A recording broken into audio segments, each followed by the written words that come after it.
Thank you. Thank you very much indeed.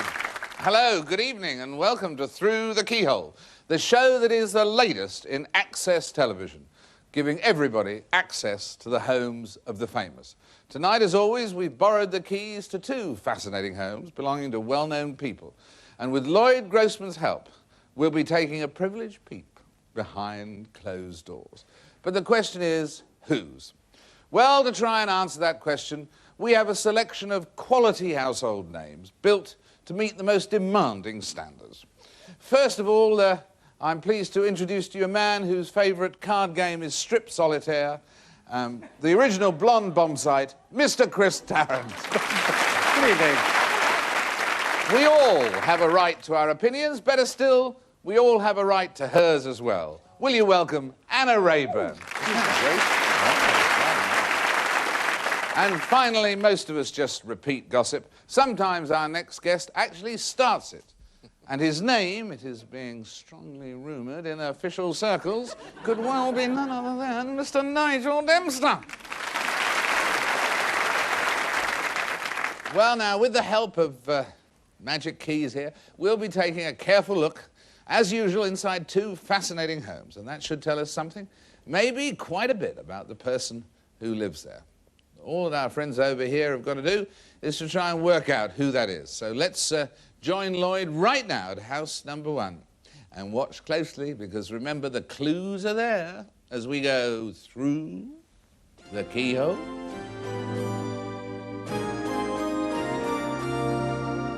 Like many old houses, this one has been grandified over the years by having impressive bits stuck onto it.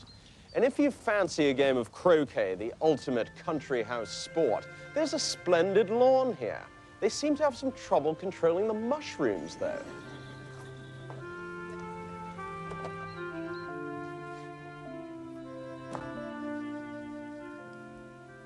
In spite of this horrible-looking door, which appears to have been ripped out of a bungalow built in the days when Cliff Richard was a teenager, this hall is actually quite impressive. And the people who live here have a tremendous sympathy with the past, particularly with the past of this house. The furniture's been very well chosen. This settee, for example, has tremendous architectural quality.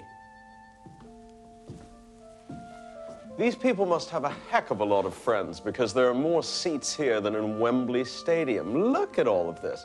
They must entertain a lot, but even though they're gregarious people, they're rather low-key. Look at all these muted colors. They indicate real self-control. So I don't think much crockery gets flung around in this house.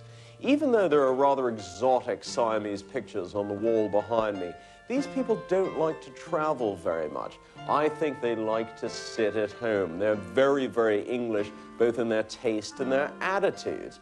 Now, in spite of the sophistication of this household, someone here has a little childlike streak in them, because there's a tremendous collection of miniature knickknacks. On the other hand, this dining room is grand and frightfully butch. Very powerful, strong pieces of mahogany furniture, a huge dining table, a gargantuan sideboard. This place must see a lot of rather serious and elaborate feasting, and probably a lot of after-dinner drinking as well. Now, on the wall here is a sensational collection of Victorian engravings which have been taken off of writing paper.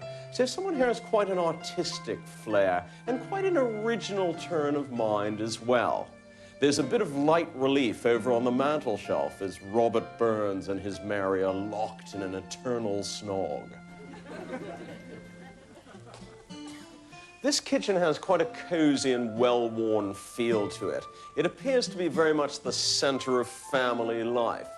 Yet, along with this rustic atmosphere, there's an underlying sense of efficiency. There are all these modern units and white countertops.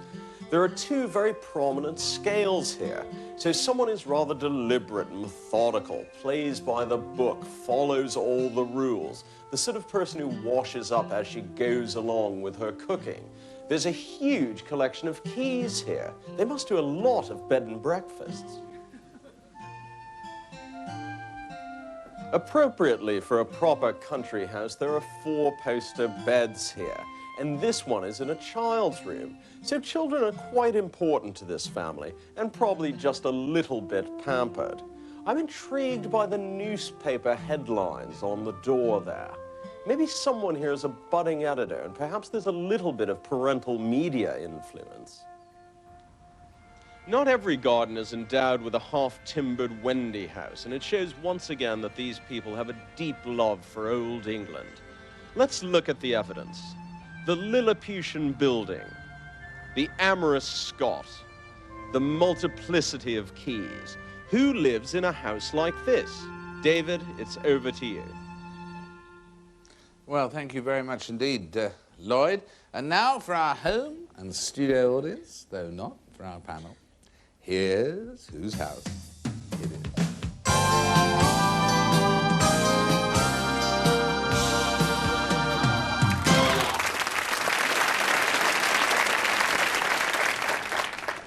Christopher Tarrant, QC, we begin with you. I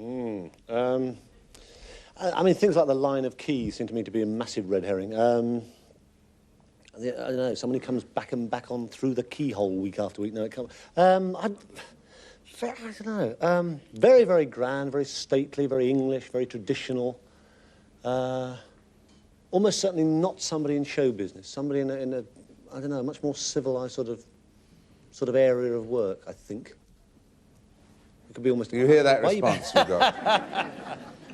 Yes, I heard nothing, really. Exactly. Well, that should tell you something. Is it somebody in show business, David?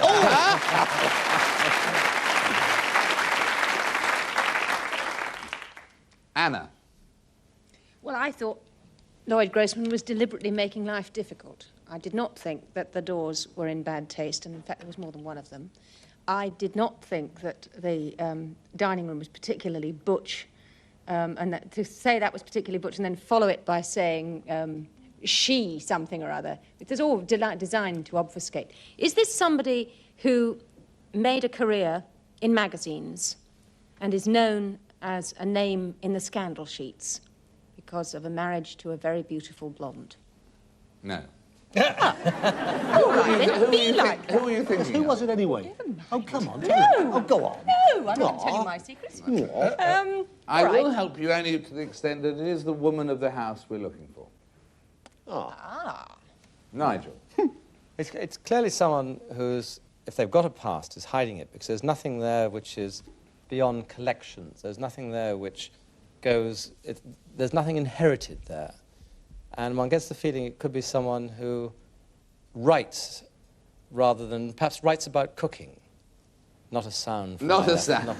Someone who doesn't write about cooking, or doesn't cook about very writing. good. Someone who doesn't write about cooking. Yes, very good. I still want to know who the one was who was having it off with the blonde. Well, it's your idea. You were safe. You were here. Yes, that's true. Right, OK. Well, it's a woman who owns a house of that stature, which is a fair few quid. So it's an actress.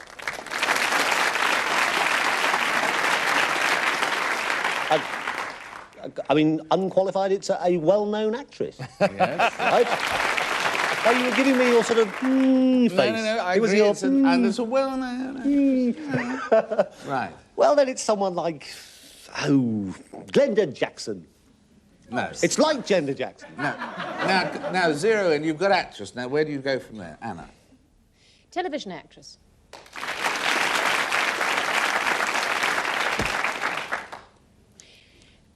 Appearing in a rerun of a comedy in which she plays the mistress. Another intriguingly detailed guess. No. Once. Who was that? Oh, not that one. Felicity? Yes, with the Yeah, nicest well, bottom it's in the not world. Felicity. It is alleged. Yes. It's someone of that age group, though. It's someone between 35 and 45. Now, most of them do like to live in the town, don't they? It's a very large country residence. Full What of... sort of television actress do you think she is? Penelope Hugely Keith successful. type actress. Pardon? Penelope Keith type actress? Well, we'll No. ask her when she comes out. Whether Are you a Penelope Keith No, type it's not actress, Penelope madam? Keith. It isn't, because No, there's a I'm sure it's child not. in there and there's no Yeah. children. It's a type of... So it's a well-known face on British A television. very isn't it? well-known face. Very well. we're all gonna sit here Between and look 35 and embarrassed now. 45, well-known British actress. And I was saying, What were you saying, David? What sort of show was she in? What sort of actress was she? And had you pursued that, you would have come To a sitcom type? to soap opera, and then you would have come to Crossroads, and then you would have come to Jane Rossington. Will you come through the keyhole?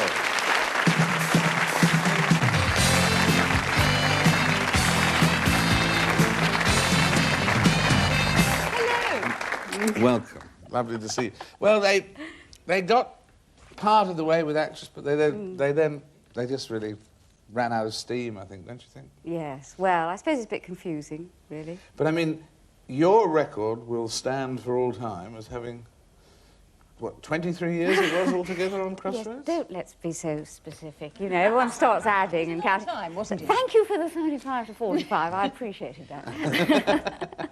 But it was, I mean, originally you went on Crossroads for 6 weeks, didn't you, or something? Oh, well, we signed on for sort of 6 weeks, only on a weekly contract, but they said we reckon the show will run for 6 weeks. Here we are 23 years later. Because really, the great thing about Crossroads for me has been it's been great fun. It's been hard work, of course, but, well, Chris knows that. I mean, he's seen... I've never been on Crossroads in my No, life. but we've met in a makeup You're room, confusing me with the one in the woolly hat. It's an understatement. But you've done all of it. You did The Archers and Emergency Ward 10. Yes. I was a baby in arms in Emergency Ward 10, though, you know, very young. But now you're up here at Yorkshire, you do a quick appearance on Emmerdale Farm, and you'll have done the lot, Yes, virtually. yes. Oh, no, there's Coronation Street over at Granada as well, and so on. Now, didn't you once have an on-screen pregnancy in Crossroads that, in fact, lasted for 11 months? Yes. All a bit awkward, really. We got in a bit of a muddle over the story, and I sort of was a bit careless. I lost one, you see, and Sorrel was on the way. That was the bedroom you saw. That was Sorrel. You didn't see Harry's bedroom. That's much, much worse, quite different. But, yes, that was Sorrel, and nobody noticed, but, in fact, I was quietly pregnant for 11 months. And then and no viewers wrote in to complain that No, it this just shows how, you know, everybody watches it. Yes. Well, we'd like to present you with a memento here of our visit, your visit, our visit to you, your visit to us, the magic key that will open the door to the next 10 years, help you repair the roof and all that stuff. It's been a pleasure having you with us, Jane. Thank you very much. I wonder who's coming up in part 2. Right now, our thanks to Jane Rossington. We'll be back in a flash.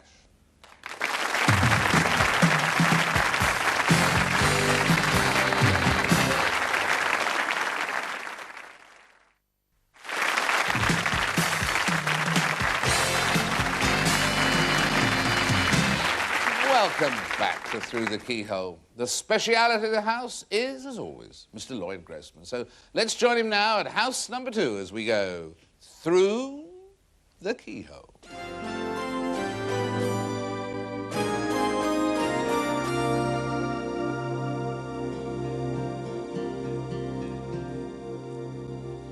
You don't often see houses with portholes. It could be the ancient mariner's retirement cottage.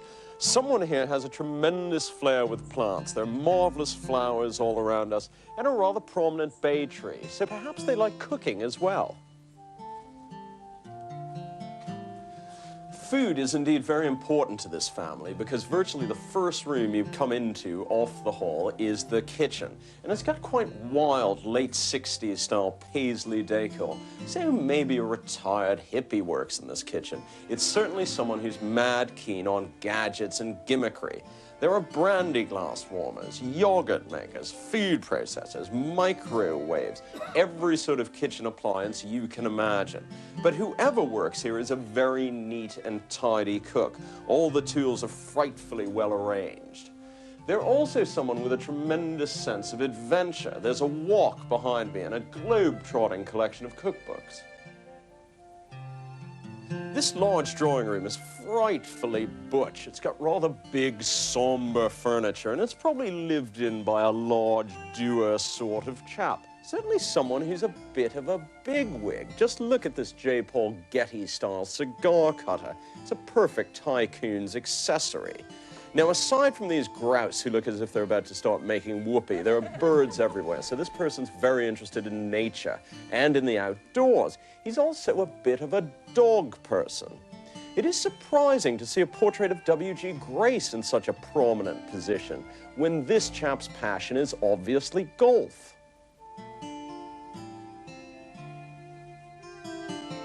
These people certainly eat in deadly earnest because the dining room is dominated by this monumental table carved out of solid onyx. It's the sort of table where Fred and Wilma Flintstone would eat their gravel butties. Sometimes I think they eat a bit too much in this household. The sofa, though, is a very handy aid to slimming. If you're hungry, you can just come in here and watch others eat. There's a very impressive dresser here, which is chock-a-block with memorabilia and souvenirs. So these people like traveling and they like remembering where they've traveled. The whole thing is topped by an impressive cockerel. Someone in this house is definitely the cock of the walk. There's one very dominant personality here. Quite a lot of after-dinner chat goes on around this table. There's a collection of cigars and a profusion of decanters, ideal for late-night port-drinking sessions. Perhaps the most bizarre object here, though, is the bust of Wedgwood Ben.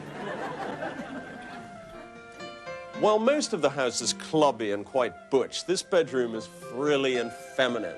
There are interesting his and hers bedside tables. One person here is the talker, and the other one is the organizer, complete with a bulging diary.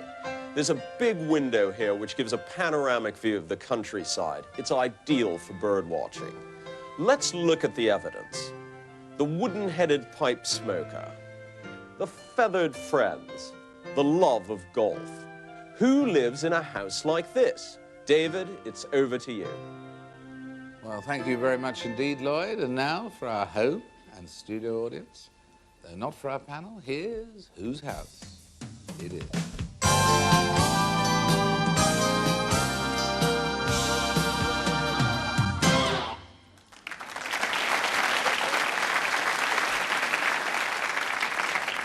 Nigel, you're looking decidedly perceptive.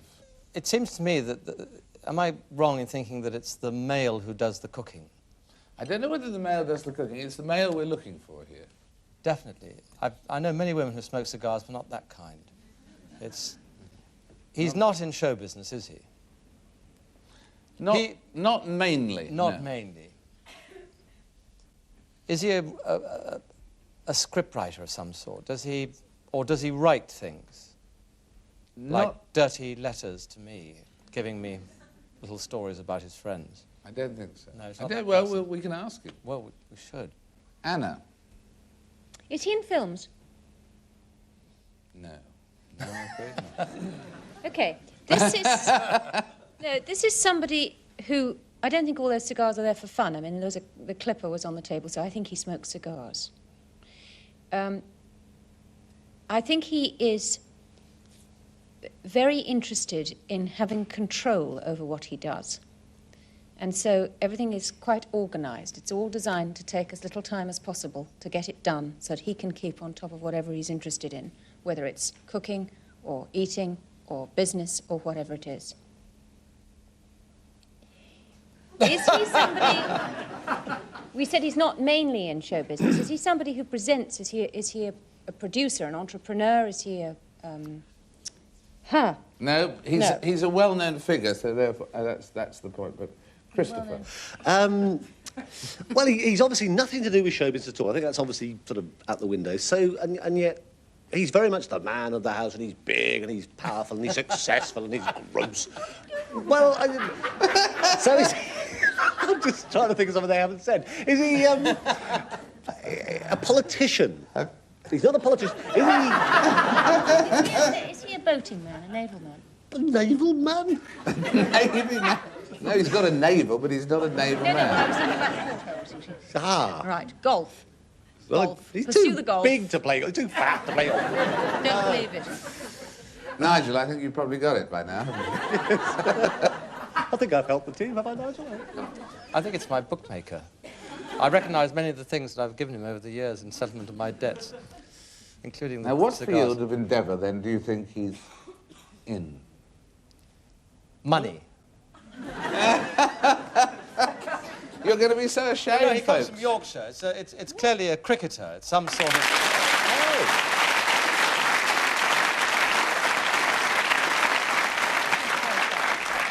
It's my hero, D.B. Close. No. Well, he never was my hero. Jeff Boycott. No, but It's a well-known fast bowler. Freddie. Yes, Freddie. Freddie Truman. Freddie Truman. Come through the keyhole. Frederick S. Truman.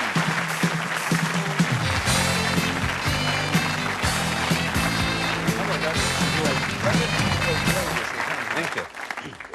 He's not that big, Christopher. No, I'm sorry. He's a I'm very sorry. normal size. Yes, I know. Yes, I'm sorry. Perfectly formed, he is. Beautiful, beautiful athlete. Well, we had W.G. Grace. We had W.G. Grace there as a clue, didn't we? How long have you lived in that house, Freddie? Oh, 17 years. 17 years. It wasn't like that when we bought it. It was just like a very small place. We built the lounge on, and the big fireplace is the old chimney. That used to be on the outside of the house. When did you were 18 when the career with Yorkshire started, weren't you? Yes, back in about 1948, 49, yeah. A long time ago. And then the Great India Test Series, was that your biggest thrill? That was 1952, right? 8 for... Well, I never thought about it at the time, you know. Full of confidence, cocky, and all that business. In the RAF. Never thought about it. But now, as you look back, what was the greatest thrill of your career? Oh, I don't know. I suppose just walking onto a ground. And all those stories, the great Truman stories through the years, the legendary stories, you bowling at Oxford or Cambridge and...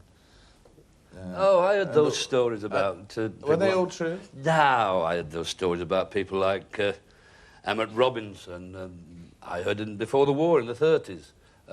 When I was a kid, and I heard them about Harold Larwood and all these people, you know. And my name was put to them in later years, I suppose, but there are 2 or 3 stories definitely true, which I did say. Which are yours? I did say the one in Aden. That was about I don't know whether it was 58-9 or 62-3, but we had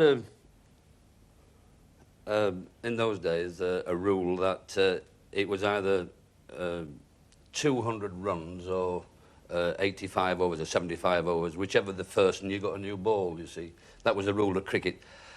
And I was in a cocktail party at Aden, the Governor-General's house, on the way to Australia, and we'd stopped off and we were on SS Canberra, and a sheikh came in, and that's a true story. Somebody said, do you know he's got 198 wives? To me, you see, and I turned around and said, well, if he gets 2 more, he can have a new ball. And,